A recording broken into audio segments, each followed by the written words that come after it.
Now, by this point in time, comic book fans have become extremely familiar with the good old classic Fakeout, where we're left on jaw-dropping, game-changing, mind-blowing revelations only for it to be revealed that it's just some sort of ruse. Now, not all Fakeouts are necessarily bad, of course, but when they are bad, they're usually utterly horrendous, so let's take a look at them. As I'm Jules, this is WhatCulture.com, and these are the 10 worst Fakeout endings in comics.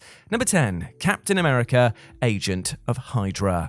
The final pages of 2016's Captain America Steve Rogers #1 saw the Sentinel of Liberty shockingly push the heroic Jack Flag out of a helicopter to his death before Rogers then proclaimed, "Hail Hydra." As soon as this issue released, the shot of Steve showing his loyalty to the villainous Hydra organization went viral. Following the ups and downs of a comic book run that dates all the way back to 1941, Cap was revealed to have been working for Hydra as a sleeper spy agent all along. To compare this to professional wrestling, this was the equivalent of turning Stone Cold Steve Austin heel at WrestleMania X7 by joining forces with the nefarious Vince McMahon. And for a movie comparison, it would have been akin to having James Bond secretly working for Spectre all along. Not just was Cap's Hydra affiliation completely out of left field, it was a move that left comic book readers frustratingly baffled. Sure, heroes have flirted with the dark side over the decades, but not Captain America, and not with Hydra, and not in a way that undermined the storied history of the first Avenger. By the time all was said and done, it would be revealed that this was actually an alternate Steve Rogers created by the Cosmic Cube Sentinel figure of Kobik. While this was an awful Fakeout, the silver lining was Rogers hadn't been an underhanded asshole for the entirety of his career, which I guess is something. Number 9, Bruce Wayne is replaced by Jean-Paul Vallée.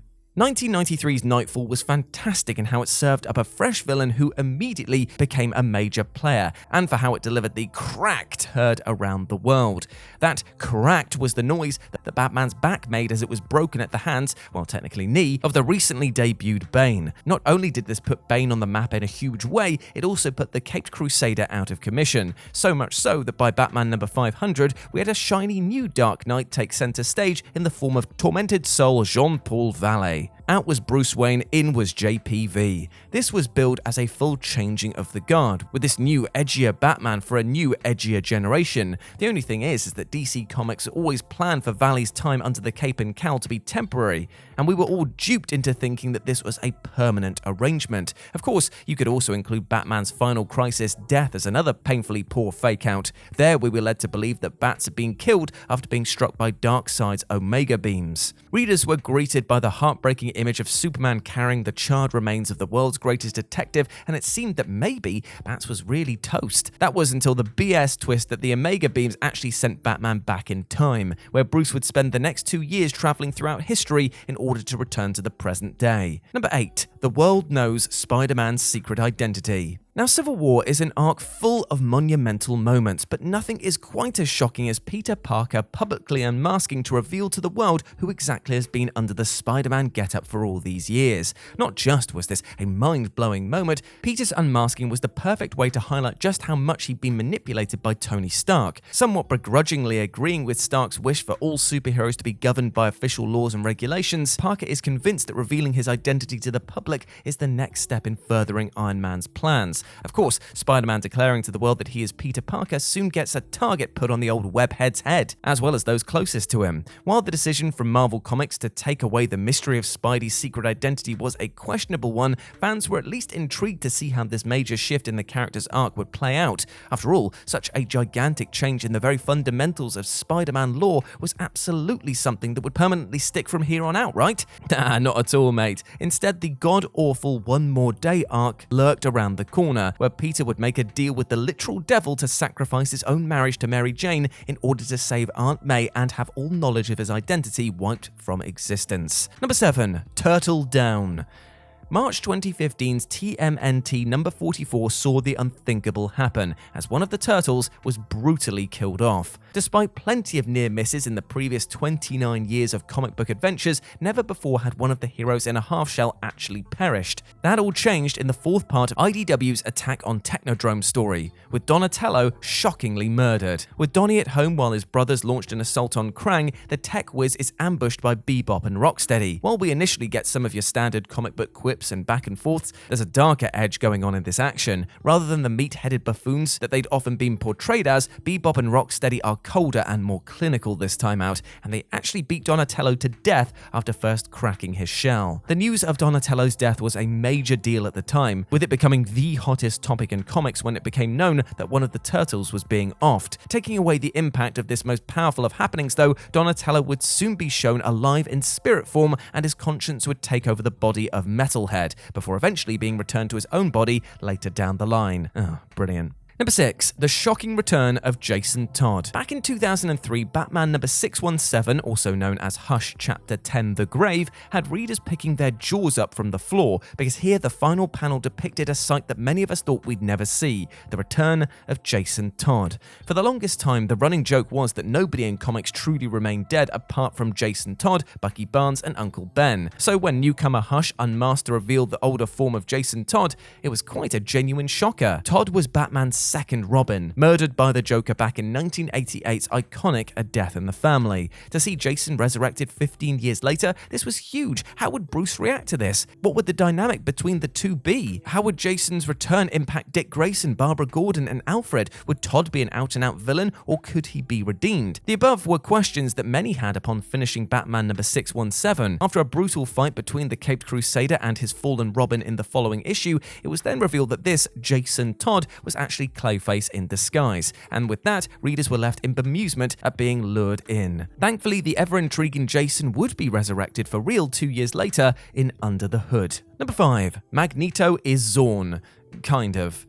Created by Grant Morrison and Frank Quitely back in 2001, the arrival of Zorn added a freshness to the often stale X-Men books at the time. This newcomer was a Chinese mutant who was forced to permanently wear a metal mask due to the bizarre fact that he had a star for a brain. Becoming a member of the X-Men, Zorn spent 3 years working alongside Charles Xavier and his merry bunch of mutants. But then came the fake-out revelation that Zorn had actually been the believed dead Magneto for this entire time, with this all being a scheme to infiltrate the X-Men. By this point, the Master of Magnetism was listed as one of 16 million killed when Genosha was destroyed by Cassandra Nova and a fleet of Sentinels. So, when 3 years later we get the revelation that the entire Zorn thing was just a bunch of bullshit, that left quite a sour taste in the mouths of many a comic book fan. If one fake-out wasn't bad enough though, it would later be revealed that this wasn't actually the real Magneto, and that Zorn was under the influence of a substance that led him to think that he was Magneto. Yeah, weird. Number 4. Iron Maniac and the TITANNUS War. The third volume of Marvel Team Up brought a couple of supposedly huge revelations with it. Firstly, the crazed Doctor Doom, who was running rampant and besting the Fantastic Four, Doctor Strange, Moon Knight, Hulk, Spider-Man, Captain America, and a slew of other Avengers, was shockingly shown to be Tony Stark. This moment felt massive at the time, with the final panel of The Golden Child number 3 showing Stark revealing himself to be the masked figure who had been causing all the chaos. That villainous spin on Tony itself was a fake-out though, because the very next issue detailed that this was a Stark of another world. If that wasn't a big enough fake-out, this team-up tale also had Tony, eventually being known as the Iron Maniac, ominously explain to our heroes of the day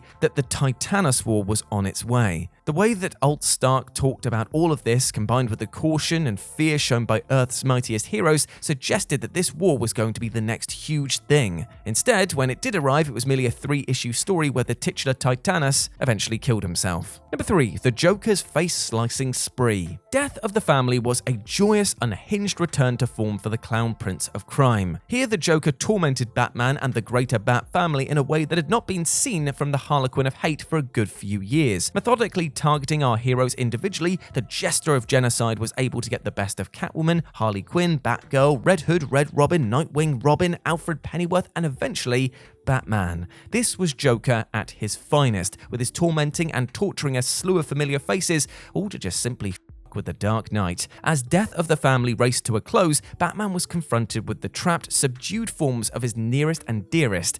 Not just that, but said nearest and dearest's heads were bandaged as Mr. J had sliced off their faces in rather gruesome fashion. But this would all end up being a ruse, as Joker had tricked everyone involving them into thinking their faces had been cut off. Instead, they'd just been corrupted by your usual Joker concoction of chemicals in the hopes of driving the Bat family to insanity. Number 2. Miles Morales kills Captain America. The 5th issue of Marvel's Civil War II had the jarring image of Miles Morales standing over the dead body of Captain America. For those not familiar with this particular Civil War, the general crux of the matter is that Tony Stark and Carol Danvers are on opposing sides of an argument based around whether or not they should utilize the premonition-based powers of Ulysses to prevent potential future misdemeanors. As with 2006's Civil War story, this tale splits the Marvel Universe as heroes and villains choose to side with either Stark or Danvers. One of the most startling moments of Civil War II is the premonition that Miles Morales' iteration of Spider-Man will slaughter Steve Rogers. With a battle raging, all involved are brought to a crashing halt at this vision of Miles holding the impaled corpse of the Sentinel of Liberty,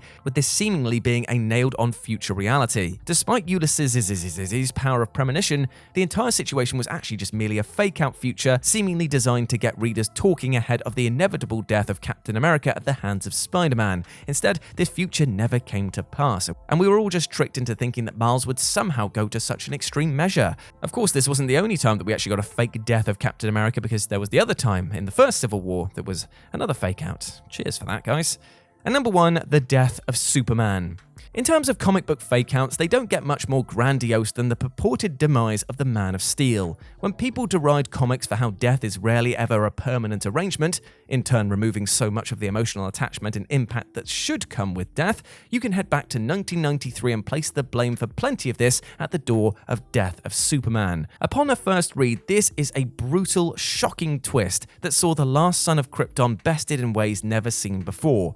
Across this whole 7-issue initial arc, the Big Blue Boy Scout found himself battered and beaten from panel to panel by the genetically engineered Kryptonian beast known as Doomsday. From page to page and issue to issue, it seemed that there was no way that Kal-El could topple this behemoth, and in a shock twist, he didn't. Nope, Superman found himself only able to stop Doomsday by battling so hard that both he and his foe died. With that, we were greeted with the iconic image of Lois Lane weeping over her fallen lover, and DC Comics then spent nearly a year mourning the loss of its poster boy. In Supes' absence, there were even 4 other Supermen that tried to step forward and take his place, all for it to be eventually revealed that Superman wasn't actually dead, and that he'd just been in a deep Kryptonian sleep, and with that, death in comics became merely a lazy plot point. And there we go, my friends. Those were the 10 worst fake-out endings in comics. I hope that you enjoyed that, and please let me know what you thought about it down in the comments section below. As always, I've been Jules. You can go follow me over on Twitter at RetroJ0, or you can swing by Live and Let's Dice, where I do all of my streaming outside of work, and it'd be great to see you over there, my friends. As always, I've been Jules. You have been awesome. Never forget that, and I'll speak to you soon. Bye.